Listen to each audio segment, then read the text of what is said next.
Hello বন্ধুরা, সবাইকে good morning. আবার চলে এলাম একটা নতুন মিনি ব্লগ। আর যদি আমার চ্যানেলে নতুন হয়ে থাকো তাহলে যারা ফেসবুক থেকে দেখছো তারা ফলো করে দিও, আর যারা ইউটিউব থেকে দেখছো তারা সাবস্ক্রাইব করে দিও, আর একটু পাশে দেখো। প্রতিদিনের মতোই উঠে দেখি আবার আকাশ মেঘলা হয়ে আছে। আমি দেরি না করে স্নান টান করে পুজো দিয়ে একেবারে রেডি হতে চলে গেলাম, কারণ আজ যাবো একটু মন্দিরে পুজো দিতে। বাজে 9:38। আমি স্নান করে একেবারে চলে গিয়েছিলাম মন্দিরে পুজো দিতে। তো এই দেখো মায়ের কাছে চলে এসেছি। আমি প্রায় এই মন্দিরে আসি মায়ের কাছে পুজো দিতে। মন্দিরে ঢুকার মুখেই একটা দোকান পড়ে যেখানে পুজোর ডালি পাওয়া যায়। তো আমি ওইখানে দাঁড়িয়ে পুজোর ডালটা কিনে ভিতরে চলে এলাম।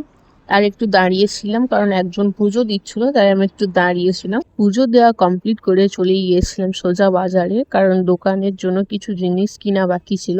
তো সেইগুলোই কিনতে এসেছিলাম। বাজার থেকে এসে পকোড়ার কিছু আইটেম বানাতে বসে গিয়েছিলাম, তো সেইগুলো ক্লিপ আর নিতে পারিনি। ভাজাভুজি কমপ্লিট করে আমি এখানে খেতে বসে গিয়েছিলাম। দেখো টাইমটাও দেখিয়ে দিলাম তোমাদের। কি একটু রেস্ট নিয়ে চলে গিয়েছিলাম দোকানে। দোকানের জিনিস রেডি করতে না করতে কাস্টমার চলে এসেছিল।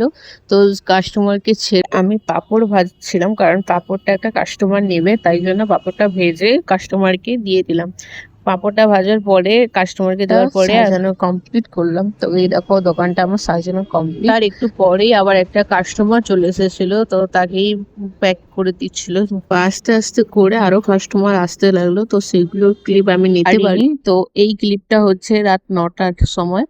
তো দেখতে পাচ্ছ অনেক পকোড়াই শেষ হয়ে গিয়েছে। ওরা আজকের মতো এইটুকুই, দেখা হচ্ছে নেক্সট মিনি ব্লগে। তো এই ভিডিওটা ভালো লাগলে অবশ্যই লাইক কমেন্ট শেয়ার করে যাবে, আর একটু পাশে থাকবে। So by.